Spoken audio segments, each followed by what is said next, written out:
Bien, ya estamos de regreso aquí en Ayacucho Noticias a través de Globovisión Canal 21 y ya estamos enlazados vía telefónica con Ángel Canales Gerí, él es economista y docente catedrático, quien nos va a informar sobre la situación esta de los medicamentos, que lamentablemente pues estamos viendo un tema de incremento de precios para algunos de estos. Ya estamos conectados, entonces vamos a entrar al aire. Muy buenas noches, señor Ángel. Está en Ayacucho Noticias. Muy agradecido, buenas noches, Berenice. Un saludo a toda la comunidad ayacuchana, a sus órdenes. Bien, lo que nos preocupa a nosotros, los ciudadanos ayacuchanos, es el problema del incremento de los precios. En cuanto a los medicamentos, yo he estado observando algunos videos que se han difundido de parte de usted con respecto a la información que se viene dando en relación a este tema del incremento de los precios. Queremos saber cuál es el fenómeno, por qué es que algunos medicamentos se vienen incrementando en la coyuntura que vivimos y que es de mucha necesidad para la población. Sí, sobre el particular no hay duda de que hay una altísima demanda con respecto a la necesidad de contar con medicamentos. En eso no hay duda, ¿no? Pero si a eso le adicionamos un componente que ya está fuera de lo que es el tratamiento de una economía de mercado, vale decir, analicemos el mercado. O sea, si el medicamento tiene una demanda elevada, es obvio que van a subir los precios, ¿verdad? Sí. Ya. Pero si a eso le adicionamos otro componente, el componente de qué tipo de mercado es el de los medicamentos, es un mercado oligopólico, ¿no? Entonces, si es un mercado oligopólico, el tratamiento de la oferta y la demanda no es el que, digamos, nos daría una respuesta de por qué se han elevado los precios. ¿Qué significa el tema del oligopólico? Mira, ¿qué cosa es el oligopolio? El oligopolio es un mercado cuya característica es la siguiente: hay pocos vendedores y muchísimos compradores. Ya. ¿Dónde está evidenciado esos pocos compradores? ¿Ya?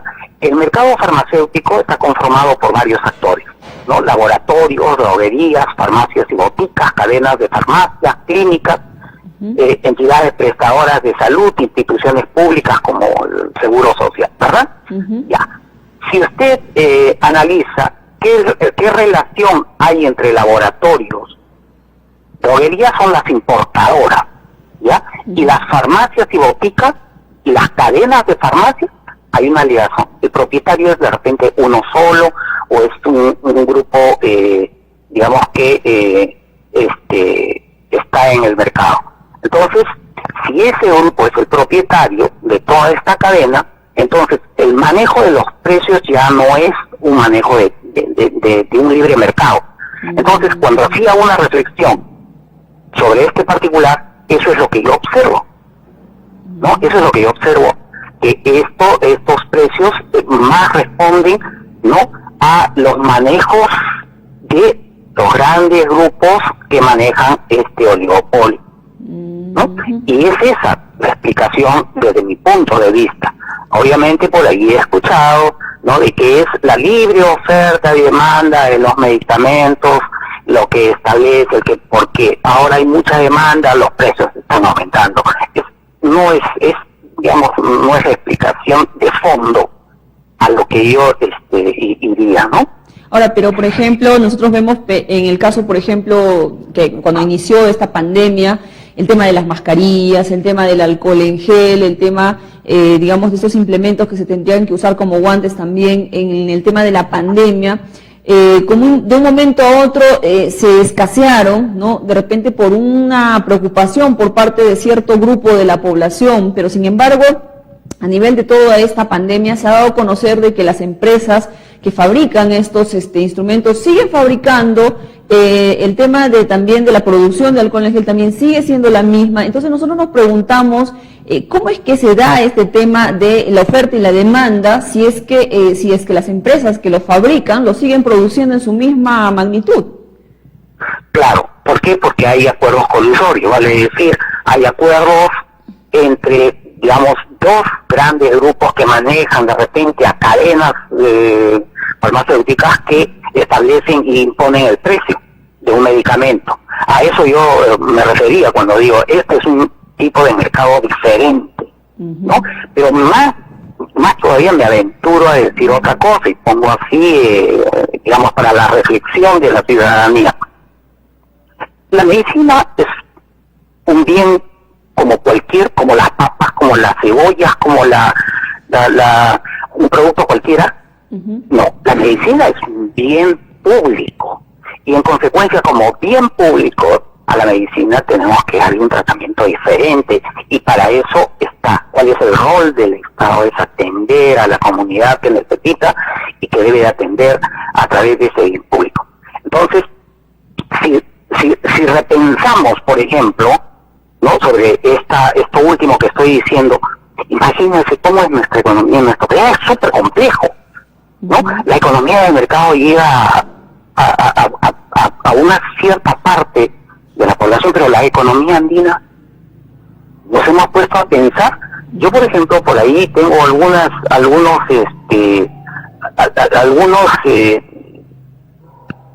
citas o de personas. Por ejemplo, le voy a hacer un par de cosas, ¿no?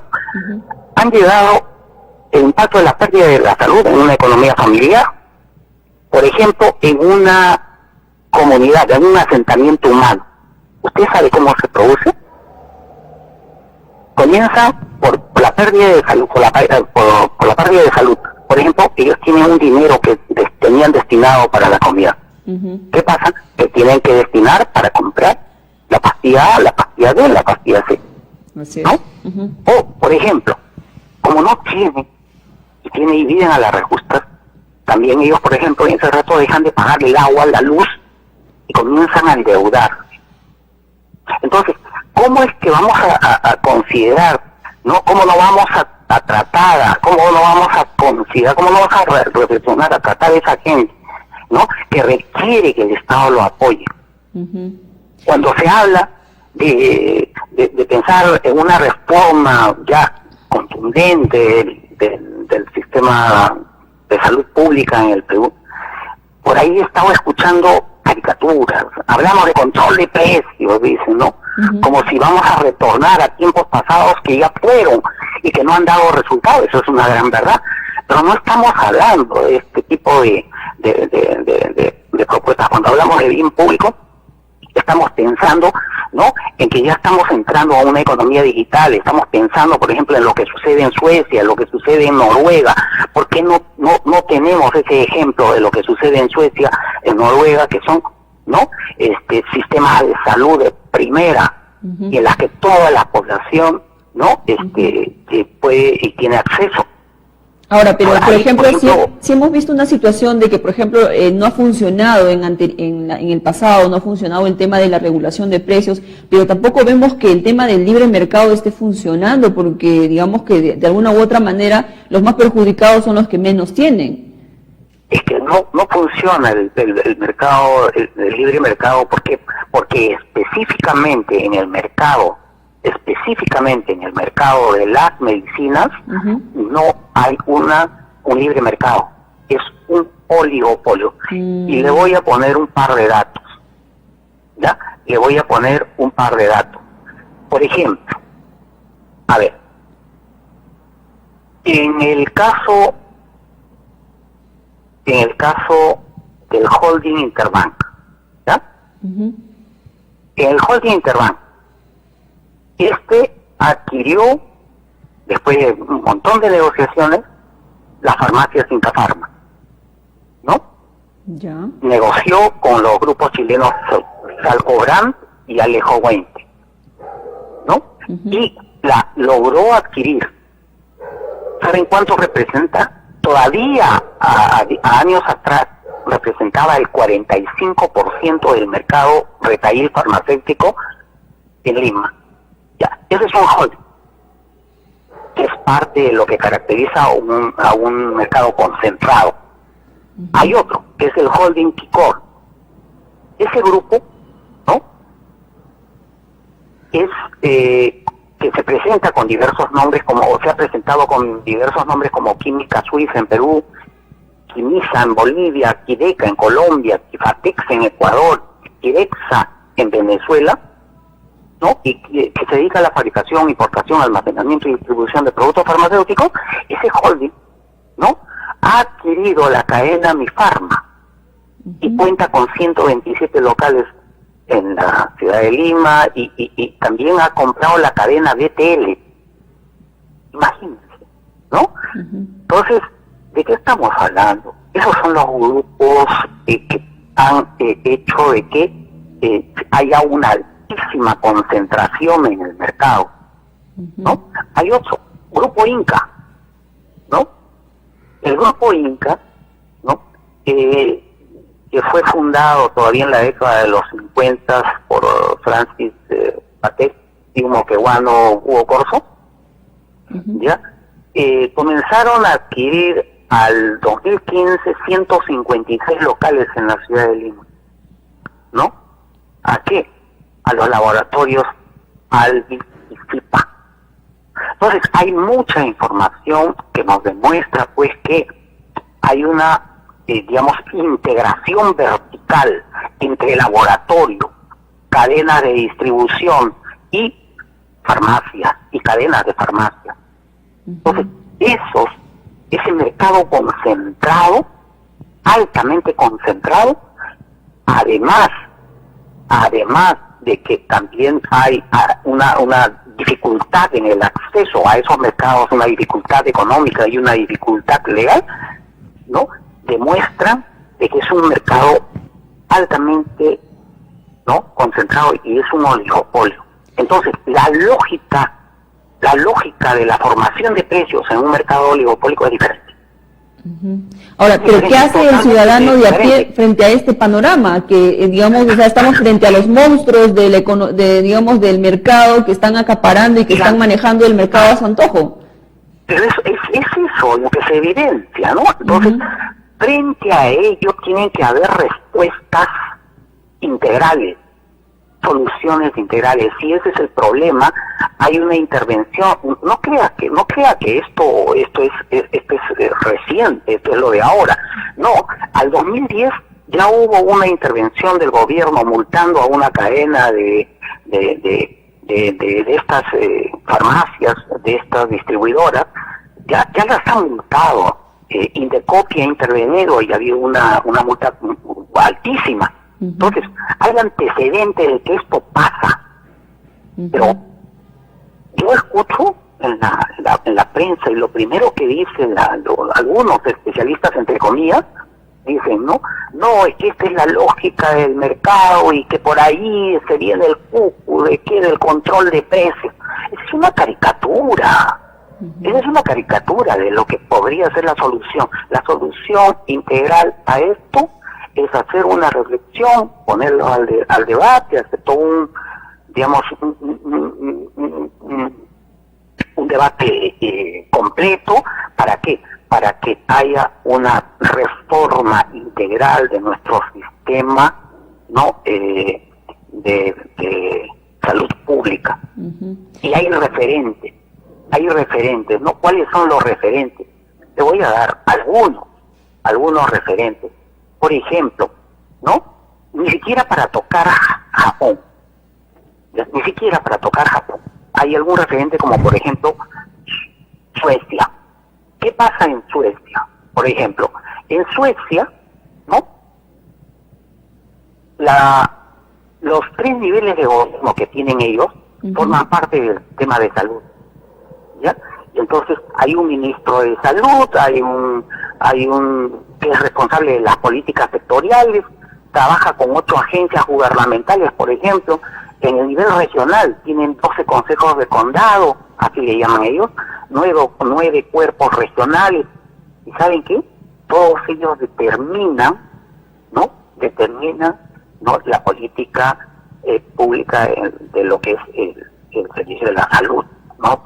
Entonces, ¿qué es lo que hace? Que, por ejemplo, ¿no?, para citarle un ejemplo, es todo un tema que habría que dar mucho tiempo, ¿no? Sí. Por ejemplo, ¿no?, en la atención primaria, ¿ya?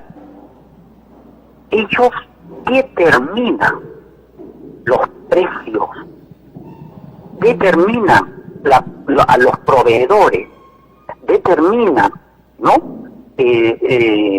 Las atenciones que deben de hacer. Y esto, ¿no?, es totalmente financiado, por lo menos en lo que corresponde a todo el sistema, en casi un 84% con financiamiento del gobierno.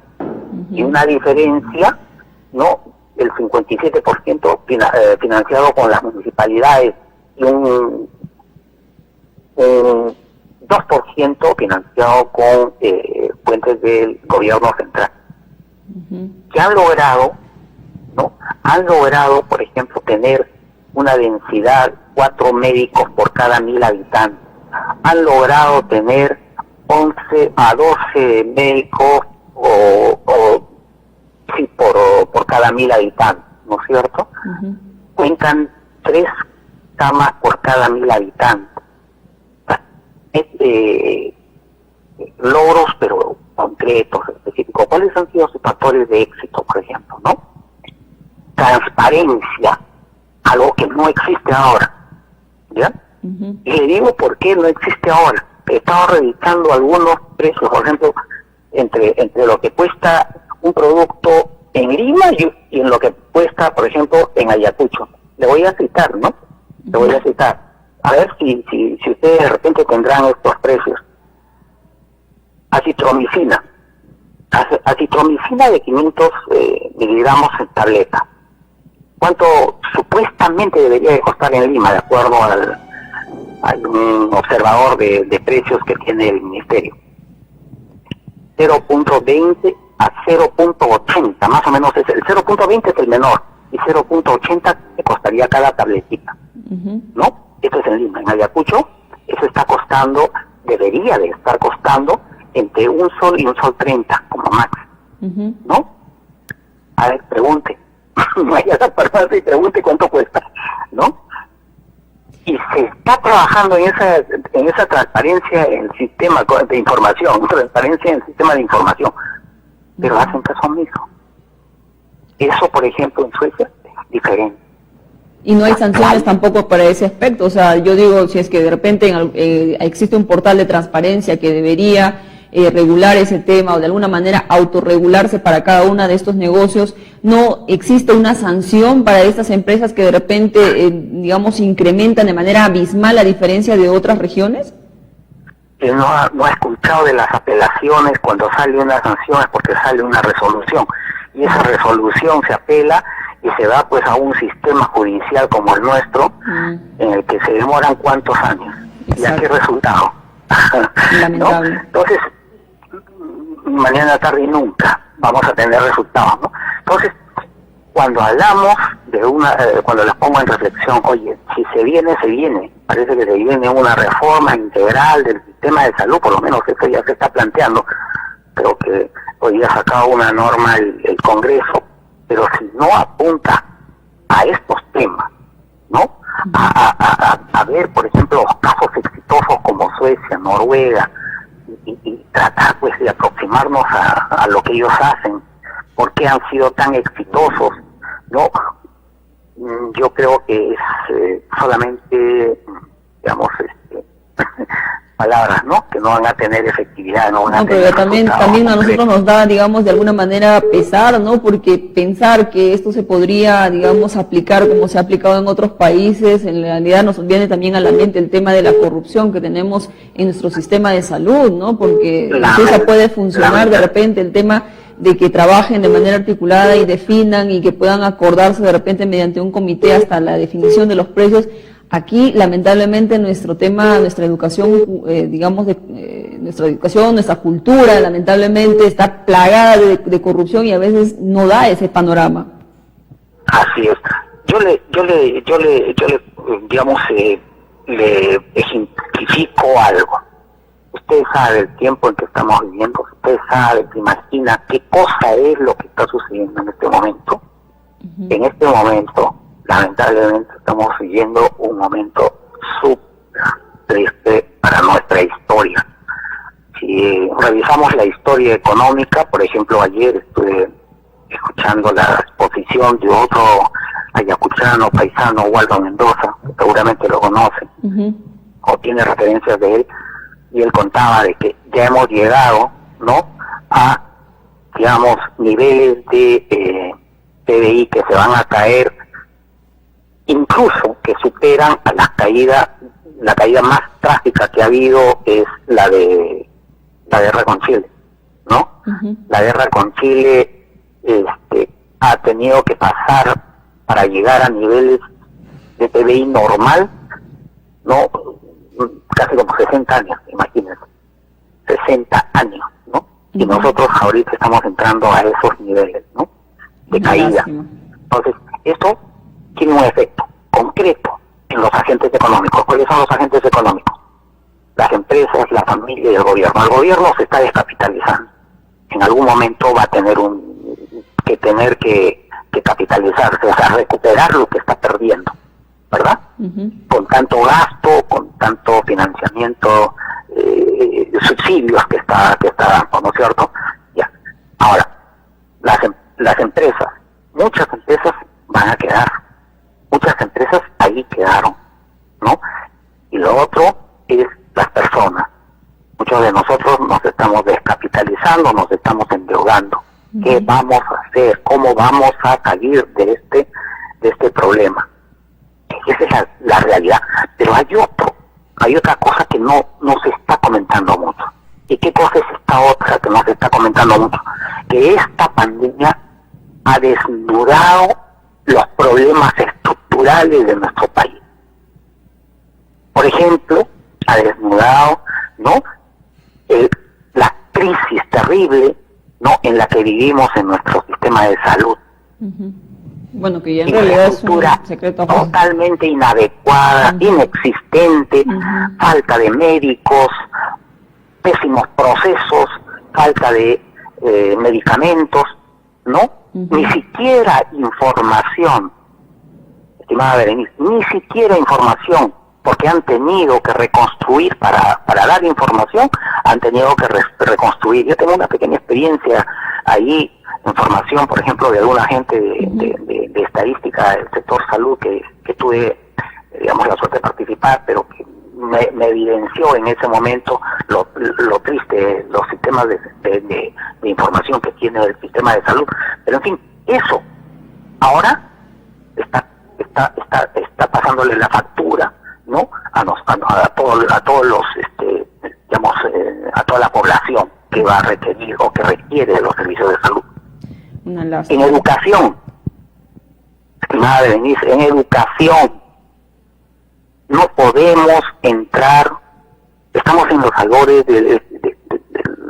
estamos en los ambientes, ¿no?, y hasta ahora nuestros profesores no saben entrar a una clase virtual, ¿no? No pueden entrar a una clase virtual. ¿Cuánta gente, cuántos alumnos no tienen acceso al Internet? ¿Cuántos profesores no tienen acceso al Internet? En este tiempo en el que estamos viviendo, es el tiempo de la economía digital. ¿Eso es posible? ¿No? Lamentablemente no estábamos ni siquiera preparados, ni siquiera en los primeros pasos en ese sentido, creo. Así es. Entonces, miren, eso es lo que ha desnudado esta pandemia. Y entonces, como bien ya se ha dicho, el mañana va a ser totalmente diferente. Y tenemos que adecuarnos. ¿Por qué? Porque todo lo que no se ha hecho estructuralmente se va a tener que, ¿no?, reformular, reconstruir, ¿no?, para poder tener algo de futuro. Así es. Le agradezco muchísimas. Ahora hay otro tema, y solamente con esto acabo. El otro tema que ha desnudado es cuánta gente dice: no tengo acceso a los bonos, no tengo acceso a la salud, no me llegan. Eso es consecuencia de qué, estimada Berenice, consecuencia de la informalidad. Sí. Como eres informal, tú no existes, no tienes historia. El Estado no te tiene presente. pero es que Y ahí también está, nuestra idiosincrasia el también... problema te está pasando la factura ahora. Es que también nuestra idiosincrasia ha hecho también de que pensemos que la viveza de sacarle la vuelta al tema tributario, de sacarle la vuelta, digamos, al tema de la formalidad, o sea, nosotros ganábamos, pero ante una pandemia como esta nos ha hecho ver pues que lamentablemente esa viveza, entre comillas, nos ha puesto, como quien dice, pues, y nos ha dado, como se dice, contra la pared, diciéndonos, sí tienes que ser formal, sí tienes que pensar en que tienes que tener un seguro, en que tienes que tener un respaldo, ¿no es cierto? Entonces, sí, pues lamentablemente eso es tan difícil de cambiar muchas veces, pero a veces ahora lo estamos aprendiendo, como se dice, a la mala, como quien dice, ¿no? A la mala, lamentablemente. Yo le agradezco muchísimo, señor Ángel, por atender nuestro llamado. La verdad es que hemos volado en el tiempo y yo le agradezco. Es muy interesante en realidad lo que usted nos está diciendo y el análisis tan interesante que nos acaba de mencionar. Le agradezco y lo voy a comprometer a que en otro momento, en otro programa, también nos ayude, hagamos un tema de análisis sobre este tema, porque en realidad este tema de la pandemia da para rato. Le agradezco su participación en el programa y espero contar con usted para el próximo programa. Muchas gracias, Berenice, y muy agradecido a la asociación de Chinapacuy por haberme invitado también a dar una pequeña opinión sobre estos temas. Gracias, gracias. Muy amable. Muchas gracias. Buenas noches. Buenas noches. Bien, lamentablemente pues nuestro tiempo acabó, ya nos hemos pasado de la hora. Nosotros lo dejamos con esta información y nos vemos el día lunes, como siempre, a través de Ayacucho Noticias de 6 a 8 de la noche. Conmigo será hasta el lunes.